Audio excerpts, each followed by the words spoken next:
Tapos yung 3 po akin, yung 2 po, kayo po yun. Ayun po. Oo, nag-6 na po siya. Akyat baba po yung ano po, yung tawag niyan, viewers po. Opo, nag-ano po talaga ako, nag-invest ng Lapi para po sa aking abot kamay na pangarap. Ano lang po siya, second hand. Ayun. Maganda po kasi sa Lapi, nakikita din po yung ano, um, kung may copyright, violation, ganun po. At saka, mayroon pong copyright na wala naman po siyang impact sa video, pero meron po siyang pwedeng gawin para matanggal yon. Yun po yung nagustuhan ko sa Lapi kasi nakikita ko po siya doon. So, ano po, ang ginagawa ko, chine-change audio ko na lang po siya para talagang wala pong, ano po, copyright violation. Kahit hindi po siya impacted doon sa video mismo. Pero yung word po kasi na copyright, ayun, nakaka-alarma. Kaya yun, tinatanggal ko po siya. Tapos ngayon,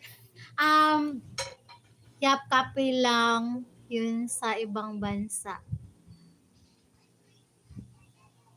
Yun sa ibang bansa. Opo. Ayun, ano po tawag niyan?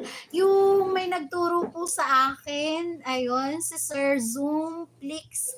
Kung kilala niyo po si Sir Zoomplix, yun, tinuruan niya po ako na mag-upload ng mga shorts video.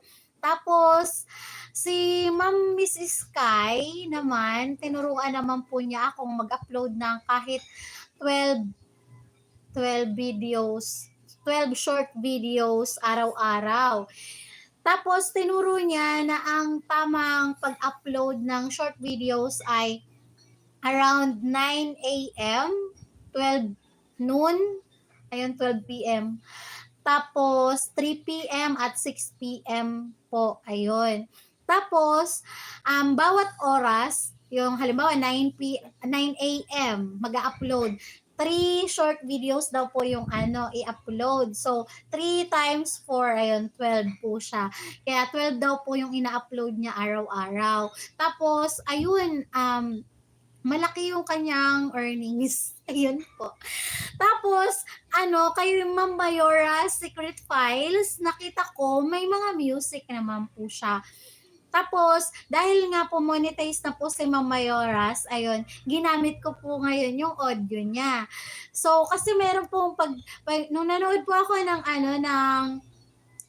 po niya, short videos, may nakalagay po doon, use audio. Tapos kung wala naman pong nakalagay na use audio, doon sa pinakababa, meron po doon picture ng kung sino po yung singer or banda na kumanta, ganun po. Tapos kiniklik ko po yun.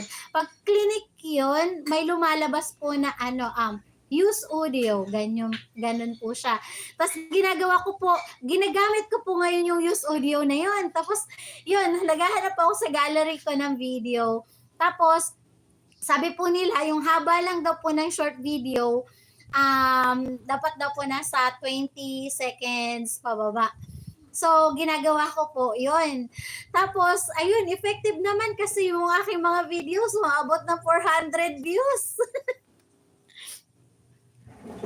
Wala akong mga short video, bihira mag-upload. Ay, mag-upload ka na, sir. Ay, kapatid, mag-upload ka na po.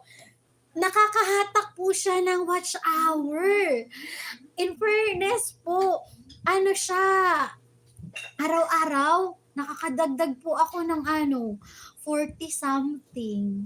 40 watch hour. Masaya na ako doon. Kasi dati 2 watch hour lang. Ang pinakamataas ko na noon, 25 watch hours, ganyan. Nung nag-upload na po ako ng short videos at saka pa ilan-ilan na long video, umaabot na po ako ng 40 watch hour a day. Tapos minsan po, nung nakaraang Bago po ako mag 3K, naranasan ko po 70 watch hour. Ang saya-saya.